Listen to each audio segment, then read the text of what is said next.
Hola chicas y chicos, ¿cómo están el día de hoy? Bienvenidos una vez más a mi canal. Mi nombre es Angie y el día de hoy estaremos reaccionando al cuarto y último episodio de Peach and Me. Como verán, tengo un nuevo implemento aquí. Mi hermanita me lo prestó, al parecer se lo ha comprado recientemente y me dijo, tus videos se escuchan horrible. No, mentira. Me dijo que pues se oye el ventilador de mi laptop, entonces me dijo pues te lo presto y yo, ay qué linda, gracias. Así que si estás viendo esto te amo y estoy segura que estás viendo esto porque sé que quieres escuchar cómo se escucha tu micrófono, así que nada, muchas gracias,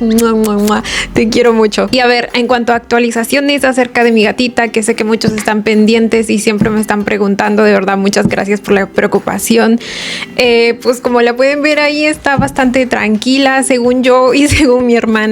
La vemos cada día un poquito mejor, así que como les digo, eso nos da bastante esperanza. Tenemos fe de que su propio cuerpecito pues reabsorba el líquido que tiene alrededor de los pulmones y así, y según nosotras como que sí escuchamos una mejoría en la manera en cómo respira, aún no como antes, pero me entienden. Lo que sí se nos sigue complicando un poco es hacerla comer, porque al parecer como que le duelen las encías cuando mastica, entonces le estamos dando paté, pero a veces tampoco tiene apetito de paté ni nada, entonces es un poco difícil. A veces la tenemos que forzar un poco al ponerle el paté en la boca para que ella se lo limpie y al limpiárselo como que se lo coma. Entonces así vamos, gente. La verdad la situación es mucho mejor de lo que yo podía haber llegado a esperar. Muchas gracias a todos ustedes por sus buenas vibras, por sus buenos deseos que constantemente me están dando en los comentarios.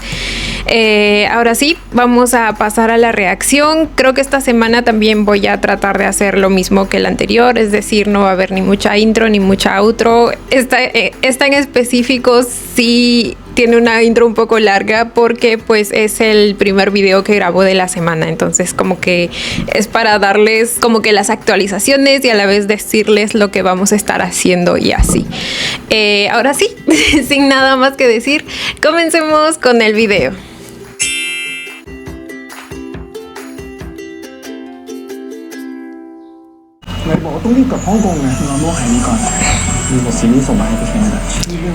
Quedamos en que se nos iban a acampar, a incendiar otra montaña.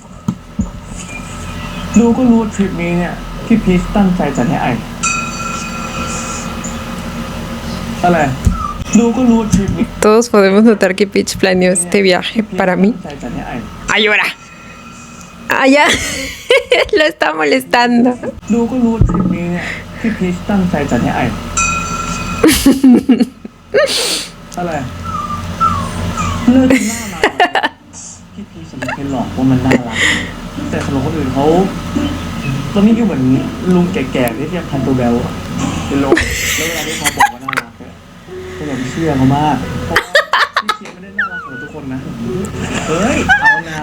Ya no hay respeto por los hermanos mayores. Confirmo.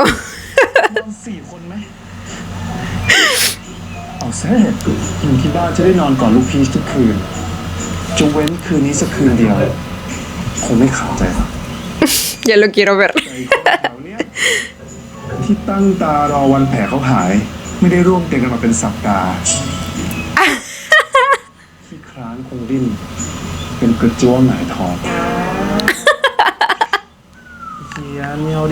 Son idénticos.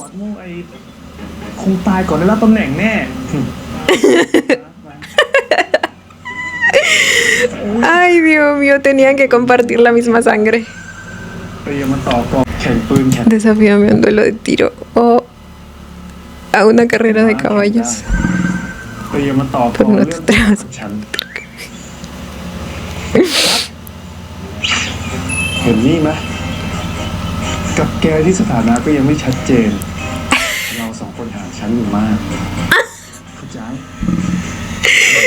Mi chiquito Ti ya pertenece a las ligas mayores.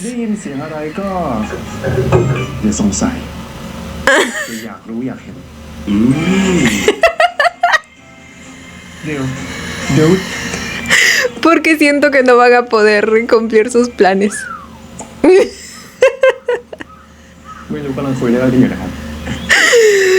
Ay, güey. Sí, algo bien bonito, bien cute. Así como los ven.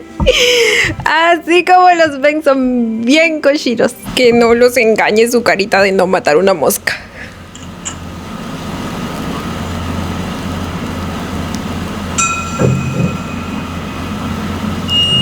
Mira.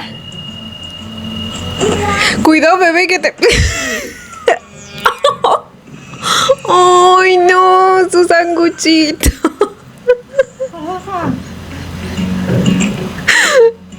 Sabía que le iba a hacer algún tipo de llave. ¡Ay, era su almuerzo! Mi moquis, bebé.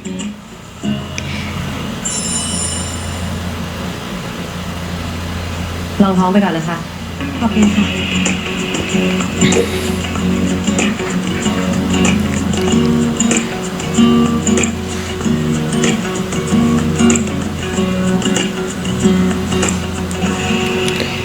พี่นิดาไม่ไปแคมป์กับพี่ๆเขาเหรอคะมีคำสั่งให้อยู่เคลียร์เอกสารที่บริษัทค่ะแค่มีคุณโมกไปคนเดียวก็เทียบเท่ากับบริการทั้งทีมแล้วล่ะค่ะฝีมือระดับคุณโมกหายากมากแล้วค่ะก็พี่มิราไงคะคะแดดส่งพี่มิรามาแทนคุณโมกก็แปลว่าแดดไว้ใจพี่มิราเท่ากับคุณโมกอาเซนมีเครือข่ายอยู่ทั่วโลกการถูกส่งตัวหรือการโยกย้ายถือเป็นเรื่องปกติค่ะไม่มีเหตุผลมีแต่คำสั่งตำแหน่งมือขวาของคุณธีรกิจมีแต่คนอยากแย่งชิงนะคะแต่คนที่แดดเลือกคือพี่มิรางั้นก็แปลว่าอาเซนีภายใต้การดูแลของคุณธีรกิจที่ประเทศไทยเป็นอาเซนีที่แปลกแยกที่สุดค่ะไม่มีอาวุธ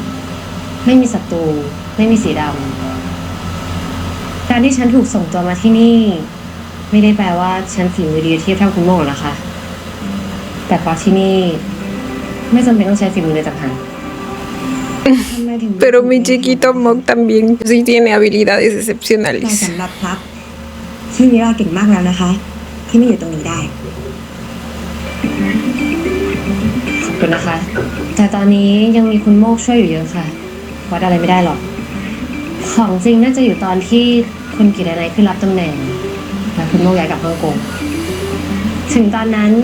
เดี๋ยวได้รู้กันค่ะว่าฉันจะฝีมือดีแบบที่คุณพับพูดหรือเปล่า ทำได้แน่ค่ะ Pues usa una bebé.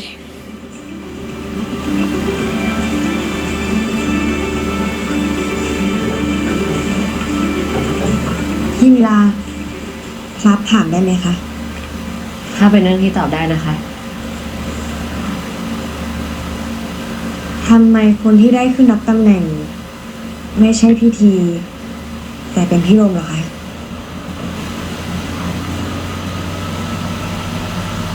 เป็นความต้องการของคุณธีรกิจค่ะ ที่ไม่ต้องการขึ้นรับตำแหน่งผู้นำอาเซนี แล้วถ้าพี่โรมไม่อยากเป็นแกจะทำยังไงเหรอคะ ไม่มีแผนสำรองสำหรับข้อนั้นหรอกค่ะเพราะคุณท่านรู้ว่ามันจะไม่มีทางเกิดขึ้นแน่นอน Oh my god. อะไรคุณทีมถนัดเจรจามากกว่าส่วนคุณโดม Eso significa que sabe que por protegerse el uno al otro, uno de ellos va a tener que sacrificarse. แต่ไหนแต่ไรคุณทีมถนัดเจรจามากกว่าส่วนคุณโดมถนัดใช้กำลังครับ สองคนเนี้ยไม่มีอะไรเหมือนกันสักนิดเลยครับแปลว่าตำแหน่งผู้นำอาเซนีไม่ได้เพิ่งถูกสับเปลี่ยนแต่แดรู้อยู่แล้วว่าจะต้องเป็นคุณโลมไม่ใช่คุณทีทุกคนรู้เรื่องนี้ครับ แค่ไม่มีใครพูด คุณโลมเหมาะสมกว่าในทุกๆด้าน ไม่ใช่เพราะคุณทีไม่เก่งนะครับ แต่จิตใจของคุณทีอะอ่อนโยน เกินกว่าจะยืนตรงนี้ครับนี่พูดปลอบใจหรือว่าคุณทีบังคับให้พูดกับยายไม่ออกแล้วนะครับทำไมผมถึงยังต้องทำตามคำสั่งเขาอยู่ล่ะ Además, no creo que aunque se lo hubiera pedido, le haría caso. La verdad, viendo cómo se trataba en el episodio pasado. ผมไม่ออกแล้วนะครับทำไมผมถึงยังต้องทำตามคำสั่งเขาอยู่ล่ะทุกอย่างที่เกิดขึ้น มันมีที่มาที่ไป แล้วก็ถูกกำหนดเอาไว้อย่างชัดเจนแล้วครับ คุณพีไม่ต้องรู้สึกผิดเลยนะครับ ส่วนที่ผมตัดสินใจเล่าทั้งหมดให้ฟังวันนี้ก็แค่เพราะว่าไม่อยากให้มีอะไรค้างคาก่อนที่จะไป จะมีคุณพีทหรือไม่มี คุณพีทก็ไม่มีทางขึ้นเป็นผู้นำอาสนีได้ การมีอยู่ของคุณพีทก็เป็นแค่เรื่องดีๆในชีวิตของคุณพีทเท่านั้นครับ Ay, Mog. Sí, es cierto. หลังจากนี้ ผมฝากคุณพีทด้วยนะครับ ยินดีและฝากทั้งชีวิตเลยครับ No tienes ni que pedirlo, bebé. Ya son una familia. มีความสุขมากๆเลยครับ Ay, qué bonitos. ในครั้งนี้จะได้เล่นสนุกอีกเมื่อไหร่ไม่ดิไม่รู้ว่าจะได้เล่นอีกหรือเปล่า อย่าให้อะไรมาทำให้แกสูญเสียความเป็นตัวเองไปสิ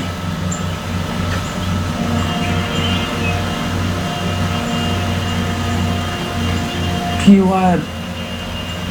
การขึ้นเป็นผู้นำมาซินี่เนี่ยมันจะยากไหมยากหมอไม่ยากดิ Pero no, tampoco te va a mentir, bebé. O sea, imagínate el peso de ese cargo. พี่ต้องหมอไม่ยากดิให้กำลังใจกันหน่อยแต่พี่เชื่อว่าแกจะทำมันได้อย่างดี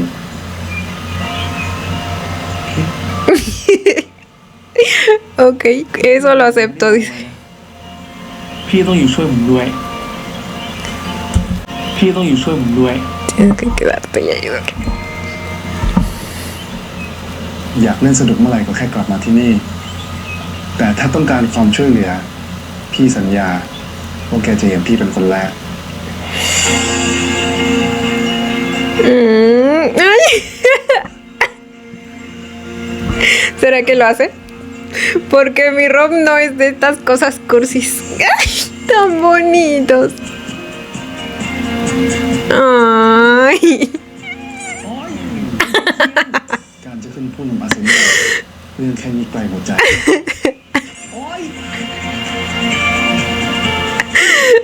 Ay, los quiero mucho. ปล่อยให้ดับไปเลยก็ได้นะ ผมลืมไปมันไม่ใช่หน้าหนาวไม่เป็นไร เอาเฟลไปก่อน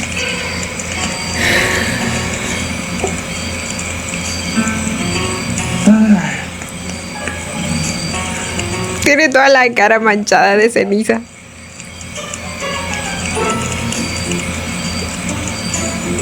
อยู่นิ่งๆเลอะเต็มไปหมดเลยเนี่ยรับทราบครับยอดยาอยู่ของพี่เขียด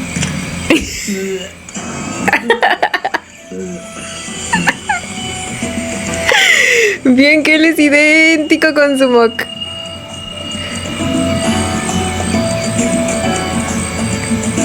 ¡Ay! ¿Pero qué decías?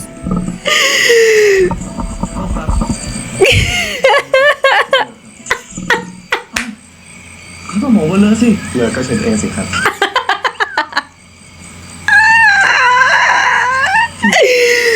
Pero, y así, ¿verdad? ถึงไม่เหมือนต้องกลัวจะต่ออยู่เลย อย่าไปว่าน้องสิ Pobrecito. Mi chiquito. yes พี่พีชจะดีที่สุดละ Uy.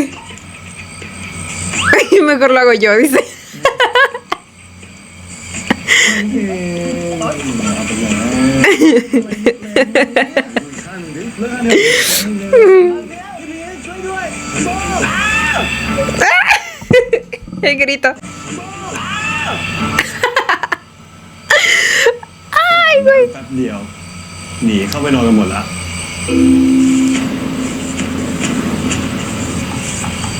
¿Qué se está imaginando? Para mí que están sacando una mosca o algo. พี่กำลังยิ้มอยู่เหรอเนี่ย เราไปดื่มด่ำบรรยากาศกันต่อเลยส่วนตรงเนี้ยปล่อยให้เขาดื่มน้ำพึ่งประจันกันไป ไอ้จะกอดโมกให้ชื่นใจ แค่คิดก็อยากจะเข้านอนเร็วๆละ ให้น้อยๆหน่อย ยังไงแกกับโมกก็ยังไม่ได้เป็นอะไรกัน แกว่าผมเวลาตอนนี้เลยพี่ชาย มัมบอกว่าสุขๆคำหางเนี่ยก็กินกันมาหมดแล้วไม่ใช่เหรอ เอาหน้า รู้ว่าห่วงเพื่อน แต่ก็รักกันมาเป็น10 ปีเห็นแล้วไม่ใช่เหรอ ยังไม่ไว้ใจอีกเหรอ สุภาพไม่สำคัญ การยินยอมต่างหากสำคัญที่สุด อย่าบังคับ อย่าเร่งรีบ อย่าฝืนใจ Mi bosque verde enseñándole todo lo que una green flag debe hacer. ¿Quién mejor que ti para อย่าบังคับ todos estos consejos? อย่าฝืนใจ ถ้าเรื่องนั้นเนี่ยโมกยอมผมอยู่ละ100% Tanta seguridad me hace dudarlo. ไปครับอ้วม Bolita.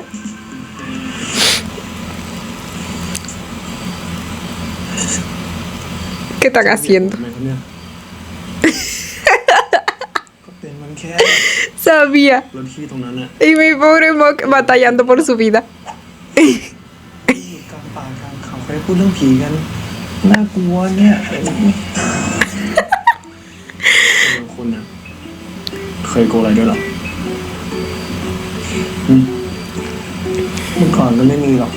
แต่ตอนนี้ก็มีละ โกงอะไรครับ กลัวคุณ กลัวผม กลัวคุณไม่รัก งั้นคุณก็คงเป็นคนที่ไม่โกงอะไรเหมือนเดิม Porque te amo. วันไหนที่ผมจะมา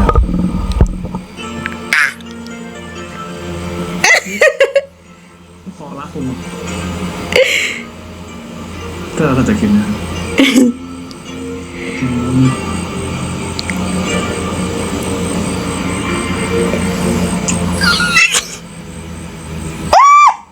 ปากก็เหม็นแข็งเลยนี่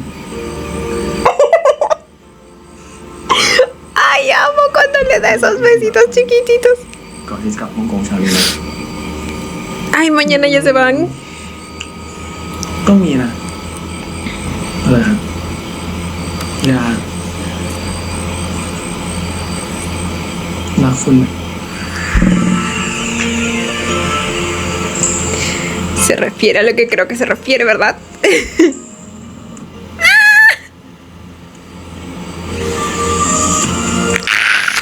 ¡Mis padres!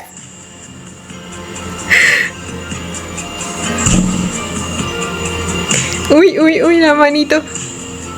โพลาริส Oh, ภาษาไทยเรียกว่าดาวเหนือนักเดินป่า estrella polar. Aunque creo que dijo Polaris, que creo que es una constelación. Porque no hay solo una estrella, es una constelación. ดาวเหนือนักเดินป่าสมัยก่อนเอาไปใช้ดูทิศและนำทางในเวลากลางคืน Mírenlo, el más astrónomo. เรียกว่าเปลียดิสภาษาไทยเรียกว่าดาวลูกไก่ เมื่อก่อนเกษตรกรเอาไว้ใช้บอกฤดูกาลสำหรับเพาะปลูกหรือเก็บเกี่ยว แต่พอมาตอนเนี้ยเทคโนโลยีอะไรหลายอย่างเกิดขึ้น ดวงดาวต่างๆ ก็เลยเป็นแค่สิ่งสวยงามให้มนุษย์ได้ชื่นชมเท่านั้น เก่งจังพี่เชนรู้เรื่องดวงดาวเยอะเหมือนกันนะเนี่ย ยังไม่หมดแค่นี้นะ ถ้าจะเล่นมุกดาวพีเชียรัตอีก พอเลยนะ บอกแล้วไงว่ามันไม่มี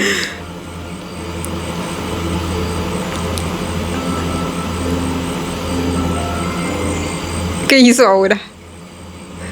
No hay manera de que... ¡No mames! นี่ไม่ใช่ดาวพีเชนคือกลุ่มดาวลูกพีชและประโยชน์ของมัน คือเป็นหลักฐานความรักที่พี่มีให้ต่อเธอ และมันจะยังคงอยู่ Ahora que cambio la posición de quién sabe cuántas estrellas para darle la forma de la cara de Peach. ¡No mames! ¡Ay, no puedo! นี่ไม่ใช่ดาวพีเชนแต่คือและประโยชน์ของมัน Para que vean que mi chiquita no se anda con juegos, ที่ ¿eh? ให้ต่อเธอ และมันจะยังคงอยู่ตราบนานเท่านั้น ห้องดาราศาสตร์มาทั้งหมดเขาไม่ใช่สะพ้ายเหรอ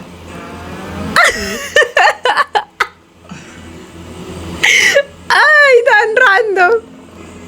แล้วพี่เชียนทำได้ไงอ่ะอย่าว่าแต่สร้างดวงดาวขึ้นมาใหม่เลยต่อให้เป็นจักรวาลเนี่ยพี่ก็สามารถจับมันผูกโบเป็นของขวัญพี่ต้องทำมันเป็นงานใครวะเนี่ยพี่รู้สึก Con el mejor hombre que te pudo haber tocado, bebé.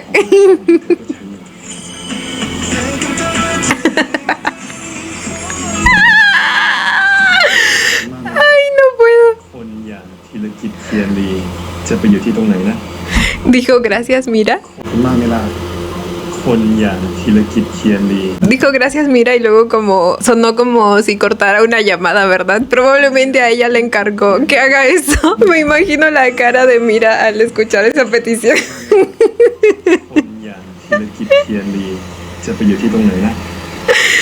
Ay, no, güey, es tan irreal y tan random. แยกขาดความเข้มอยากเพชรล่วงลงจากฟ้าแทน ¿Qué? Espérate, bebé. No me bombardees con frases cursis una tras otra. จนกว่าน้ำตาลจะสิ้นความหวานเกลือจะแยกขาดความเค็มอยากเพชรล่วงลงจากฟ้าแทนฝนถึงวันนั้นพี่คงจะหยุดรักเธอได้เขาคงไม่มีวันง่ายกว่าไหม Eso no sería lo suficientemente romántico. ต่อให้เกลือจะหวานหรือน้ำตาลจะเปรี้ยวยังไงผมก็ไม่มีวันหยุดรักพี่เชียน พีชพูดอะไรเนี่ย เดี๋ยวนี้ฉันจะเอาใหญ่แล้วนะ Y le encanta. มีกล้าเป็นมัดๆแต่หัวใจของพี่ เล็กกระจิ๊บเดียวหัวใจคนเราจะเป็นเล็กได้ไง Ay, güey. Lo quiero mucho. เหลือไว้แค่พอให้สูบฉีดเพื่อเลี้ยงชีวิต ส่วนที่นิยามกันว่าเป็นความรัก ก็ยกให้เธอไปหมดแล้วยังไงล่ะยอดขมองอิ่มของพี่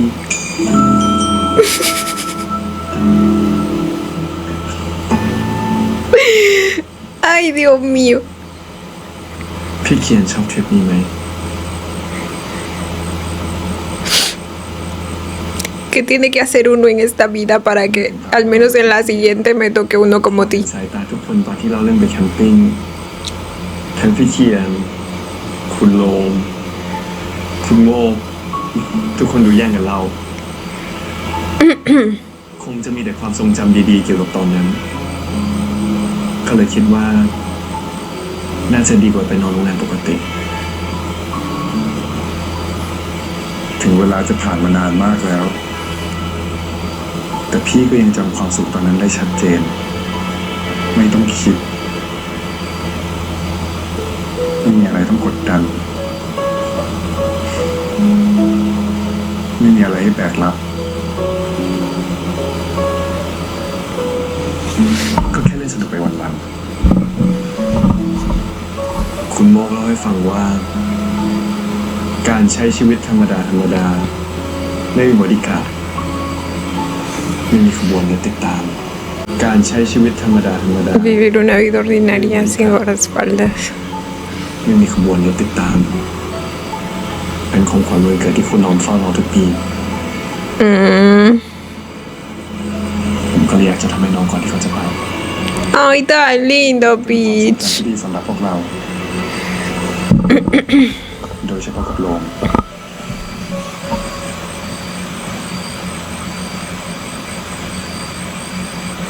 เป็นคนนี้นี่แหละ ถูกต้องที่สุดละลูกพีชไม่ได้รักแค่พี่ แต่กลับแผ่ความหวังดีไปถึงคนรอบตัวของพี่ด้วย สิ่งนี้ได้ทำให้พี่มั่นใจ ว่าต้องเป็นคนนี้ Qué bonito. เป็นลูกพีชเท่านั้น เกิดตั้งแต่วันที่ฉันนั้นได้ค้นพบเจอคำตอบ Sí, es cierto. ที่มีค่ามากมายกว่าสิ่งไหน พี่เขียนจะทำอะไรอะ Pues recostándose en tu hombro, bebé. ว่าลูกพีชตั้งใจทำทริปนี้ให้โลม แต่พี่ก็ไม่ได้ลืมนะว่าลูกพีชเคยบอกว่ามัน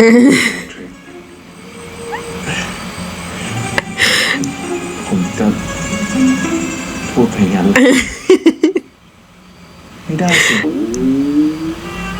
กับธีรกิจเคียนลี Pues ahora lo cumples, dice. พูดก็ต้องเป็นคำพูดสัญญาก็ต้องเป็นสัญญา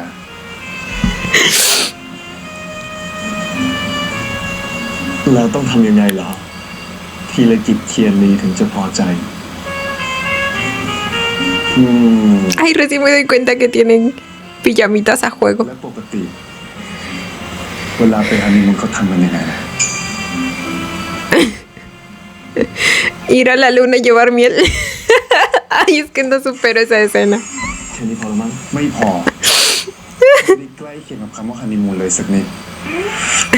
ถ้าลูกพีชจะทำแค่เนี้ยลูกพีชก็คงต้องทำไปเรื่อยๆจนกว่าดวงอาทิตย์มาโผล่ขึ้นที่เส้นขอบฟ้า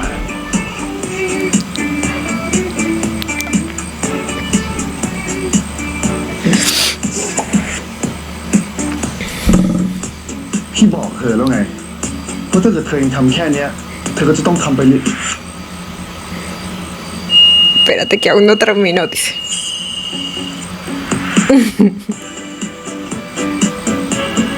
Ahora sí. Írenlos, pero no van a compartir.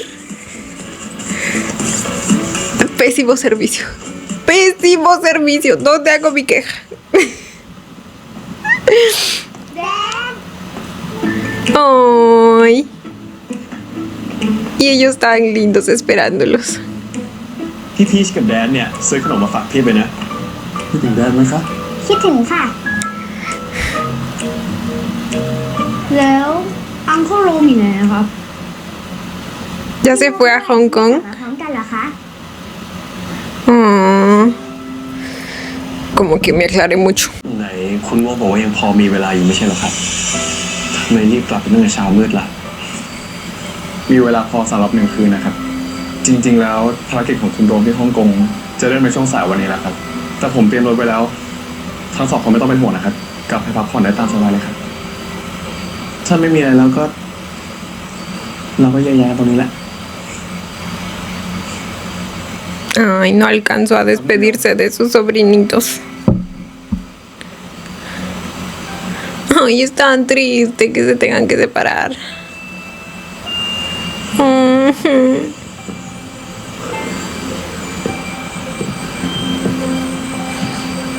Los besties, más besties.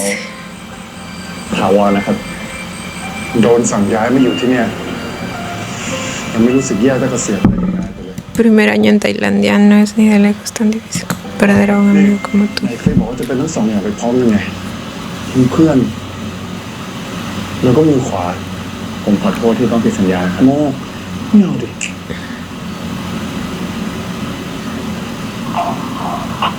Ay, necesitaba desactivar primero el micro. มีคนของไว้ท่านฟังอยู่ ถ้าผมไม่ทำตามคำสั่ง ผมอาจจะถูกย้าย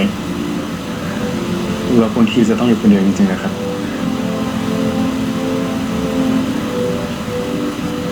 นี่แดดทำถึงขนาดนั้นเลยเหรอ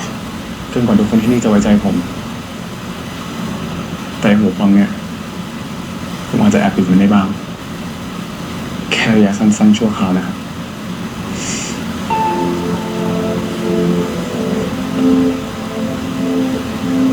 เราก็มาเป็นเพื่อนกัน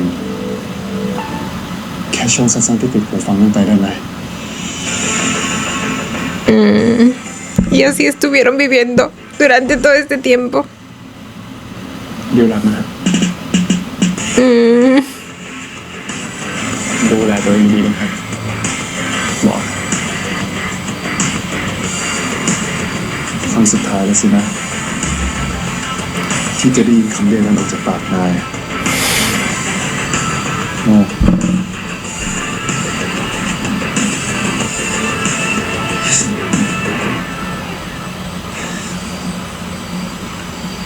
กูดีใจนะเว้ย ที่ได้กลับมาเป็นเพื่อนกับมึง ดีใจเหมือนกันนะเว้ยเพื่อน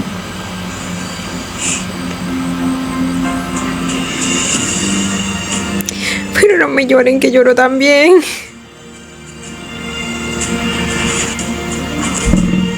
Ay, no me va a pegar la nostalgia. Su micro.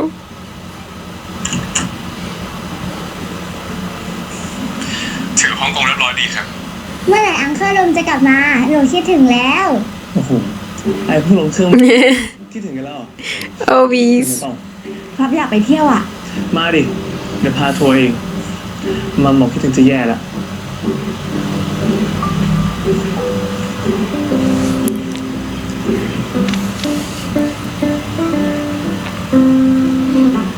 งานยุ่งเหรอ พี่กำลังดูรายละเอียดวันเปิดกล้องซีรีส์มีสติหน่อยคุณทีวันพรุ่งนี้ก็จะถามเธออยู่พอดีเลย ถามว่าพีชอยากไปดูเรื่องราวของพวกเราได้ Ay, eso también me recuerda a que, como me dijeron, probablemente esta es la serie a la que se referían Taiwan y... ¡Ay, se me fue el nombre! El amigo de Peach. ¿Se acuerdan que recibieron una carta con una propuesta de trabajo y así? Y tienen razón. Tiene más sentido que sea para la serie que T está haciendo. พีชอยากไปดูเรื่องราวของพวกเราด้วยกันไหม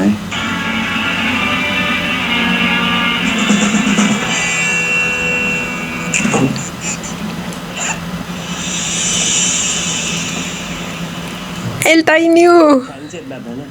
เปิดเองไม่ไหว Esperen, no, entonces no son ellos. Contrataron al Tiny para estos papeles. Oh, aún recuerdo esa escena. ขอบคุณ นั่นคือผลของการยุ่งไม่เข้าเรื่อง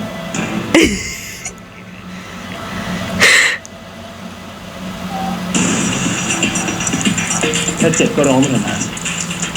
จะพยายามเข้มแข็งเพื่ออะไรที่ทำอยู่เนี่ยไม่ได้ทำให้ฉันอยากจะชื่นชมเธอขึ้นมากนะ Imagínense los leyendo el guión. ร้องทำไมอ่ะ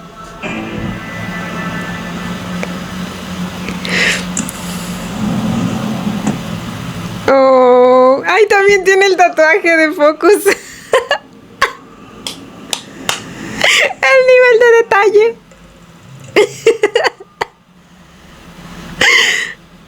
ลมหายใจของฉัน จะทำให้ความเจ็บปวดที่เธอไปเผชิญ Porque lo vio en una novela.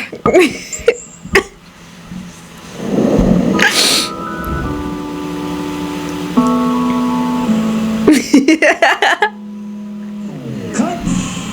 Ay, ahora. เข้าฉันที่พ่อถึงไปนาเอาตาไปไล่แต่จะท่องบทไม่ต้องพอเข้าใจเหตุการณ์นี้เป็นครั้งแรกที่ได้เจอกัน ฉันยังไม่ได้รู้สึกอะไรกับลูกพีชเลย แล้วนี่อะไร มองหน้า เชื่อมตากันจากคนคู่รักสปาร์คแอบรักกันขึ้นมาอย่างนั้นเหรอพวกเรา ¿Qué nos están queriendo decir? Nomás pregunto, ¿eh? มองหน้าเชื่อมตากันจากคนคู่รักแอบรักกันขึ้นมาอย่างนั้นเหรอเปล่านะครับท่าน Ay, no me imagino a los actores grabando esto. ¿Cómo le hacen para no reírse? กันมามากเลยนะครับทำกันบ้านสายตาเมื่อกี้ไม่ใช่มองคนแปลกหน้าแต่ครั้งแรกที่ได้เจออย่างนั้นหรอประหลาดพวกเราสองคนนะครับตีความว่าซีนเนี้ยต่างฝ่ายต่างรู้สึกอะไรรู้สึกรักตั้งแต่แรกพบกับท่าน Ay, güey. Ahora sí le gustó. Le gustó la idea. หมายความว่าลูกพีชตกหลุมรักฉันตั้งแต่แรกคบอย่างนั้นเหรอ Es que yo no sé cómo le hace Pond para poder actuar estas escenas. เปล่าครับ รู้สึกว่ากลัวแล้วก็ไม่ชอบขี้หน้าด้วยครับ La verdad, bebé. เปลี่ยน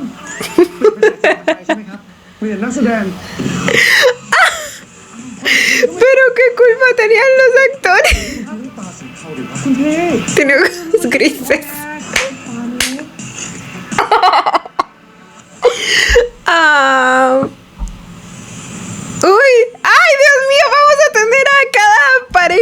¿Qué meme interpretándolos o qué pedo? Amo la idea.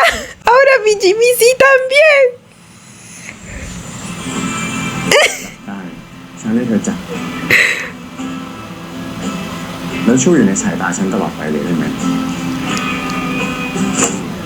คีปโรลลิ่ง นักแสดงนายแพทย์จิมมี่ ฉันอยากให้เธอเปลี่ยนจากคำว่าได้ไหม Actor Doctor Jimmy. Amé la referencia. ฉันอยากให้เธอเปลี่ยนจากคำว่าได้ไหม เป็นดิ้งมุ้ยได้มุ้ยเหรอครับ ดิ้งมุ้ยโอเคครับได้ครับ and action จับได้ฉันให้เธอจับแล้วช่วยอยู่ในสายตาฉันตลอดไปเลยได้ไหม คนเดียวเลยนะ ที่อยากให้ผมอยู่ด้วยเป็นนาน นี่ฉันก็เป็นหนึ่งเดียวของเธอเหมือนกันนั่นหรอ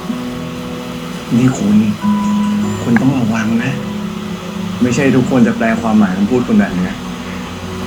ดีนะที่ตัวผมเนี่ย งั้นคงเป็นเพราะฉันชอบเธอมั้ง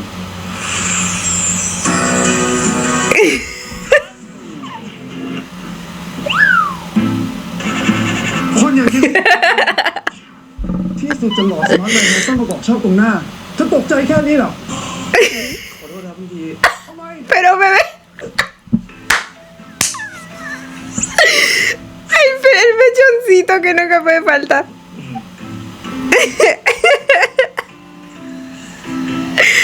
Pero a ver, bebé. Tiene que ser fiel a la realidad, ¿eh? ฉันชอบเธอมั้ง Es que mi chiquito ti tiene la realidad un poco alterada. Poquito. ขออึ้งกว่านี้ ขอตกใจกว่านี้ Un poco más si quiere que le dé un infarto. ดูน่ากลัวเกิน Ay, no, basta. โดนบอกรักเต็มปาก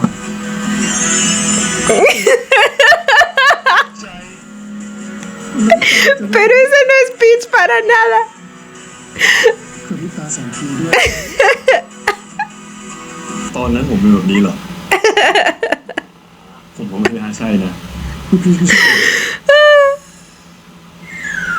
เปลี่ยนเนี่ยเปลี่ยนอะไรครับ เปลี่ยนนักแสดง Oh my god. เพลงได้ไหมครับอยากเล่นเรื่องนี้แค่กระพริบตาสองทีทำไม่ได้เลย ผมกระพริบตาเนี่ยครับผมไม่เอา No, pobrecitos. Ay, también Junior. Esperen, ¿cómo era el nombre? Junior Mark. El Junior Mark también. ไม่ได้ใช้อารมณ์ไม่ได้ใช้อารมณ์ ฉันขอฝากคนนี้สั่นมันดูให้ดี Ay, no puedo. ไม่ได้ใช้อารมณ์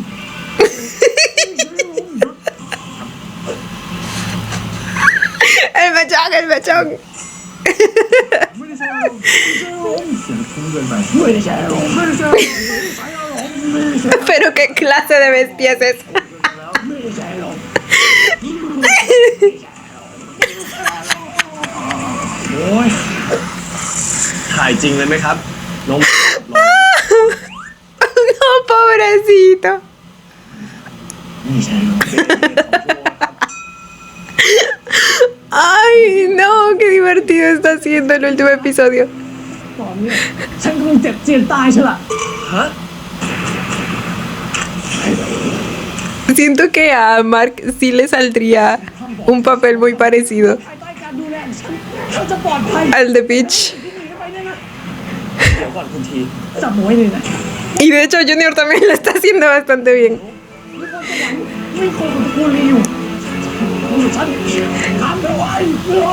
จะกลัวฉันจะตายตายแล้วตาย Ok, quizá un poco sobreactuado esa última parte. Pero es que sí le dijo. ฉันไม่เคยจับลูกพีชแรงขนาดนั้นเลยถ้าต้องมีใครสักคนทำให้ลูกพีชต้องเจ็บตัว Oh my god. เอาไว้ซะว่าพี่ไปติดเคมีคนนี้ จะเป็นคนสุดท้ายบนโลกใบนี้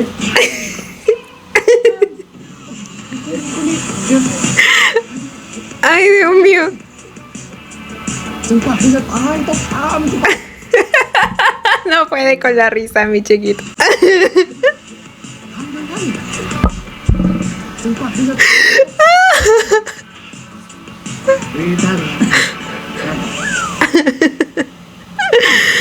Ay, qué divertido. Uy, el Force Book también. คุณทีพีทเรามาลองคบกันดูไหม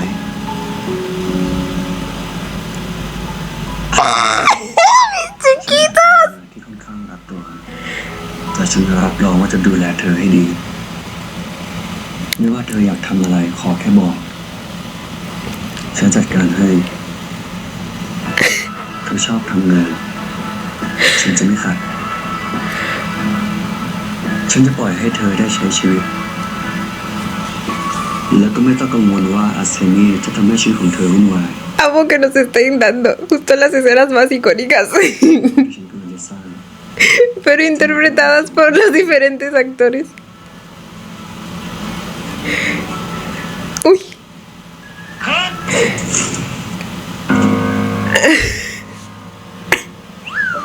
ยังตกหลุมรักไม่พอ ผมรางวัลนั้นน่ะ ต้องรู้สึกว่าพร้อมหยิบหัวใจลงไปวางไว้แทบเท้าของเขาแล้ว ลุกครับ Ay, ahora. Le voy a hacer demostración gráfica. ไม่ต้องกังวล Uy. Uy, la carita de Peach. ¿Soy yo o alguien se puso celoso? ไม่ต้องกังวลว่าอาเซนีจะทำให้ชีวิตของเธอวุ่นวายของโลกที่ฉันกำลังจะสร้าง La cara de Book. ครับ Uy. Mi bebé no anda soportando. ยังไม่ได้สั่งแอคชั่นเลยครับ Ni siquiera estaban grabando. Y obvio, ¿cómo van a estar grabando si era una demostración y Tino es el actor? Pero mi chiquito, corten. สายบ่ายเย็นพี่พร่ำบอกว่าพี่รักเธอคนเดียว ผมเชื่อ แต่ Igual sintió feíto. Oh.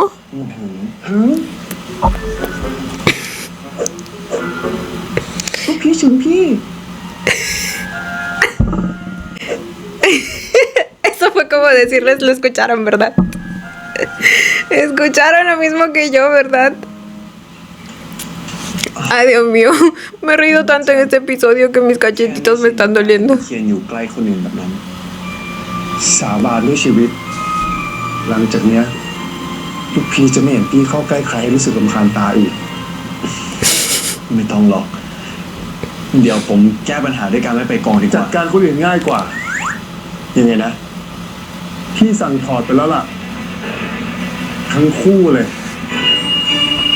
¿Y ellos mismos van a hacer los papeles o qué pedo? Oh, ahí es cuando recién contratan a Tawan y... แจ้งว่ารันกับตะวันปฏิเสธแคสติ้งซีรีส์ของพวกพี่เหรอ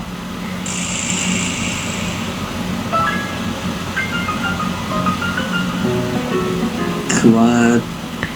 เขาสองคนลองอ่านบทแล้วมันน่าจะทำไม่ได้ครับ แล้วอีกอย่างนะครับ ผมก็ห่างกล้องมาสักพักแล้ว ก็เลยกลัวว่า คนอยากเล่นบทเนี้ยมีเยอะที่ผมดีไซน์ในมหาสมุทรเพราะงั้นที่เรียกพวกเธอมาวันเนี้ย อย่าคิดนะว่าฉันจะมาขอร้องละใช่ไหมแต่ว่า เมื่อยังไม่เริ่มถ่าย ก็วิ่งขึ้นฝั่งซะละ Amo que el color de... lo que sea que estén tomando también sea color peach.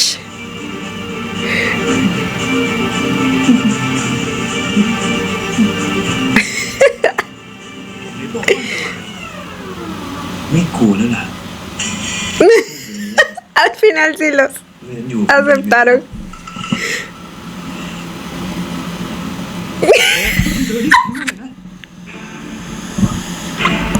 ก็มันเคยชินไอ้นี่ฝึกความเคยชิน เรียกฉันสิพี่เขียน El tatuaje, güey. ไม่ฝึกความเคยชิน Lo replicaron. ฉันสิพี่เขียน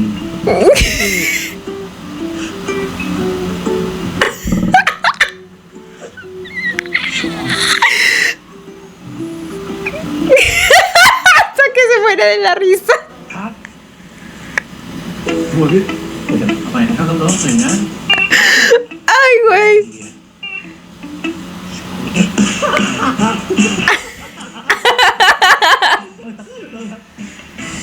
Sí sería yo con esos papeles, les juro. Es que siempre he pensado cómo le hacen para no reírse.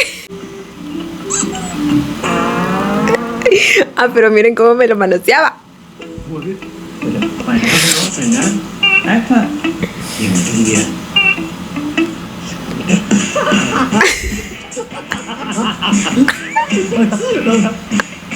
มันได้บัวพี่ครับพี่เขียน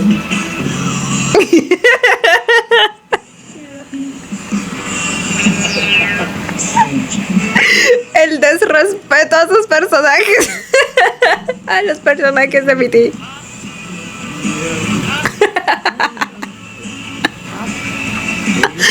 Ay, güey.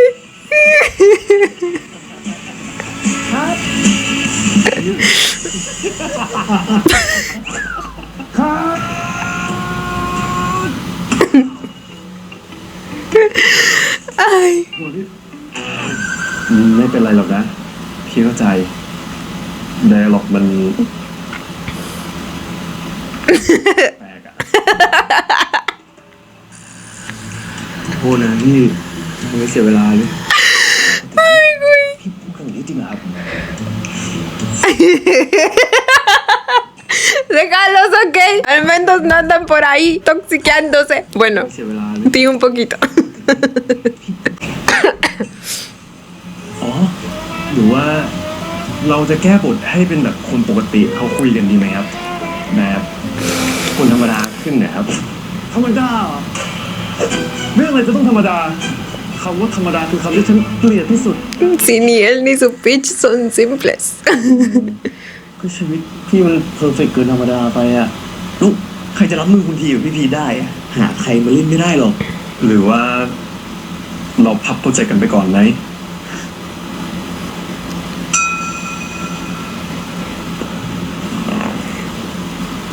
หรือว่า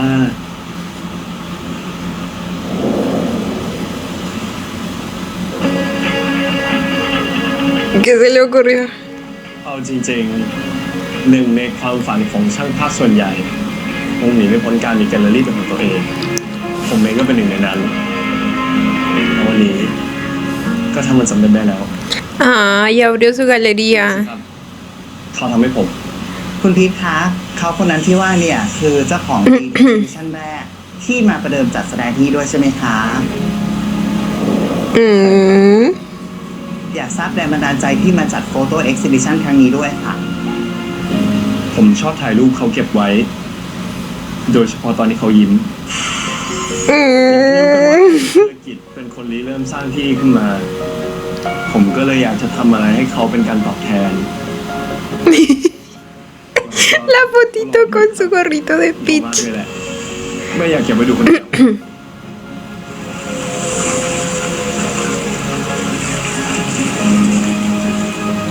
Uy, จริงๆคอนเซ็ปต์ใน nuestro lobito menor. มันคือการเดินทางและเส้นทางการเติบโตของผม ที่มีทุกๆคน ไม่ใช่แค่คุณพีท Ay, ahora nunca había visto que เหรอ lavaran el cabello así. ไม่ชอบสระผมก็เลยให้นอนนิ่งๆ Se va a mojar toda. เข้าตาขอโทษค่ะ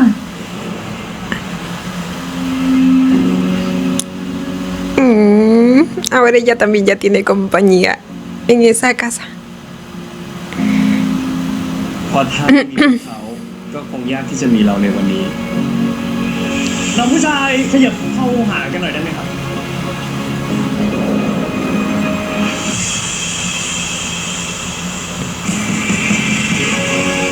คนไม่ Vaya, creció bastante Tawan. ¿Era Tawan o Tangua? Siempre me confundo con esos dos nombres. คุณพีชช่วยขยายความเพิ่มเติมด้วยได้ไหมคะ ผมเป็นคนเพื่อนน้อย คนรู้จักก็แทบจะนับคนได้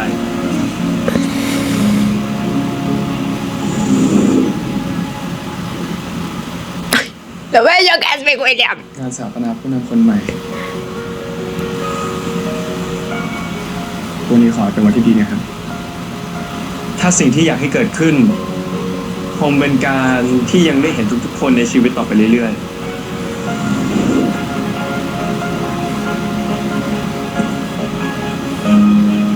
ข้าพเจ้าธีรกิจเคียนลี ขอสาบานว่าข้าพเจ้าจะรัก และ ¿Esto es el día de la boda? ต้องหลบแม่กว่านี้หน่อย Ay, estaba practicando. ธีรกิจเคียนลี ขอสาบานว่าข้าพเจ้าจะรัก และซื่อสัตย์ต่อคุณ ทั้งในยามสุขและยามทุกข์ ในเวลาที่ป่วยหรือสบาย Ay, güey, es tan bello. ยินดีด้วยนะครับ ช่างภาพคนเก่ง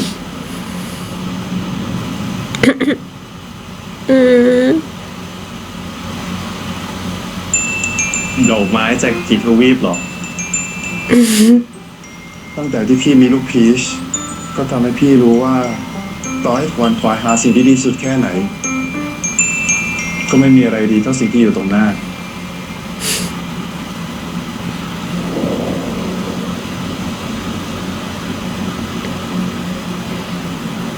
ดอก Ay, ไม้ tan มีเพียงชนิด bello. เดียว Peach Blossom แต่คนสำคัญของพี่ Oh.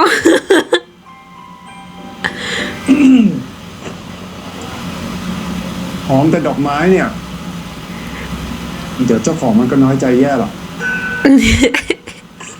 Se lo merece. Vamos. Oh, ay, qué bonito lugar ese. Qué bonita galería.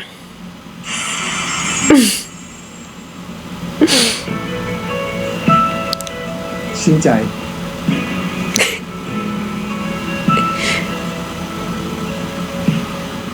เมื่อกี้อยู่ดูรูปนี้นานจัง มีอะไรหรือเปล่า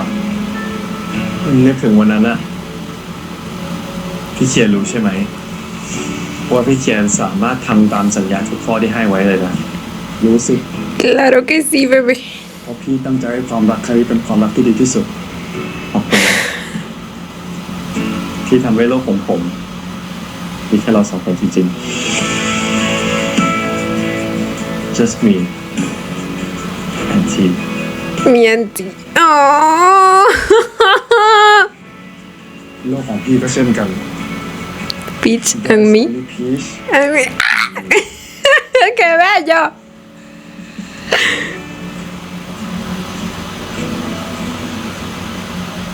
Ay, amo con todo mi corazón la manera en que están cerrando esta historia. De verdad es preciosa.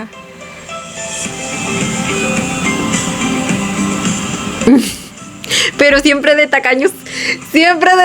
no dejándome ver.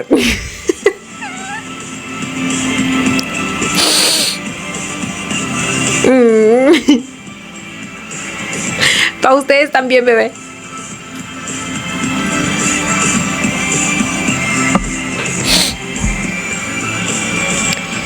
Pichayarat. Oh, y así acabamos todo este viaje. นี่มันเป็นเรื่องราวของพี่ทั้งสองคนรันว่ามันคงไม่มีใครที่จะถ่ายทอดมันออกมาได้ดีกับเจ้าของเรื่องหรอกนะเชื่อรันสิ สวัสดีและขอบคุณไอ้เจ้านักข่าวทุกท่านนะครับ อยากออกหน้าหนึ่งสำนักข่าวเธอต้องจ่ายเงินเท่าไหร่ คุณพีด้วยครับ ยินดีด้วยนะครับพี่ชายกับซีรีส์เรื่องใหม่นะครับเพราะทีมที่ไม่ได้ไปร่วมงานเพราะว่าพอดีติด Espérense. Entonces al final ellos mismos están haciendo, o sea, están actuando en su serie. คงไม่มีใครที่จะถ่ายทอดมันออกมาได้ดีกับเจ้าของเรื่องหรอกนะเชื่อรัน Sí, สวัสดีและขอบคุณไอ้เจ้า porque no hay nadie mejor que ellos. ข่าวเธอต้อง para esos papeles.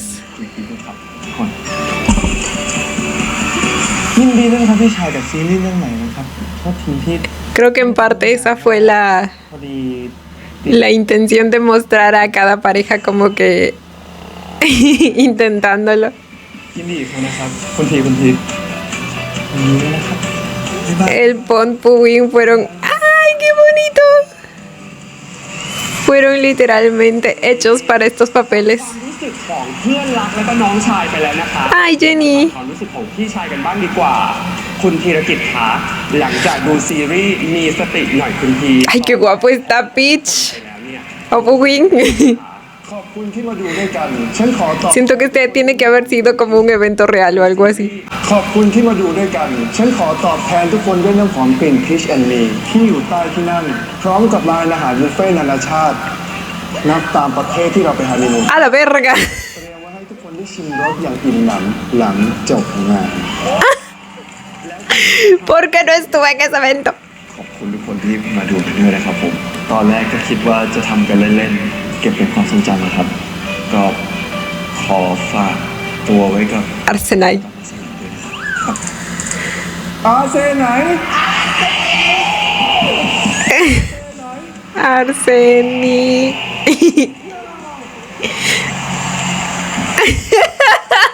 Ya es toda una estrella, mi hombre. เขาบอกว่าเบสออนทูสตอรี่ของคุณพีและคุณพีจริงๆเลยแฟนๆเนี่ยพูดกันมาหนาหูเลยนะคะว่าชีวิตของพวกคุณเนี่ยควรทำเป็นเรียลลิตี้ให้ติดตามกัน อันนี้คุณพีสนใจไหมคะ ผมว่าแค่นี้ก็พอแล้วครับ แ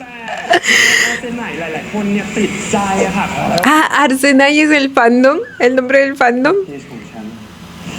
จะเก็บไว้ดูคนเดียว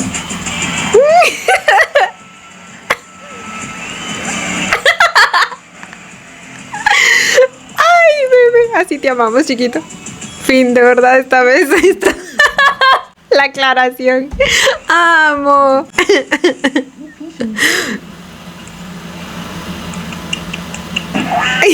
Los detrás de cámaras. Ay, ya decía yo, es imposible que no se rían al menos una vez. เพราะว่าเดี๋ยวเราทำให้เราแย่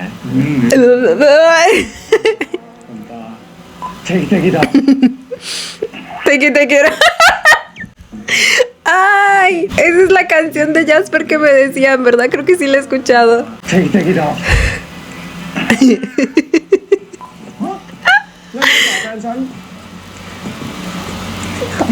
เราต้องหาเขาอีกได้ไหม ¿Cómo jugaba con el pezoncito de su hombre? Ay, qué hermoso todo, gente. Qué maravilla de final. Amé, amé. Güey, estos episodios especiales, si no es que tienen el mismo nivel que la primera temporada, yo diría que hasta un poquito más. Y saben que yo amé completamente la primera temporada, entonces imagínense. Güey, y este episodio en especial, amé, o sea, amé todo, todas las referencias, todas las apariciones especiales, fue un mate de risa, la constelación Pichayarat, o sea, ¿qué onda? Amo lo extra que fue todo. Ay, Dios mío, lo mucho que voy a extrañar a estos dos. Y otra cosa que amé completamente también con todo mi corazón de estos episodios especiales es que haya habido un poco más de presencia de mi William Est, porque pues ya saben que ellos son de mis parejas favoritas, mis padres. Cierran toda la historia que ya vimos de una manera bastante continua, satisfactoria. Les digo, se siente como si todo fuera, o sea, como si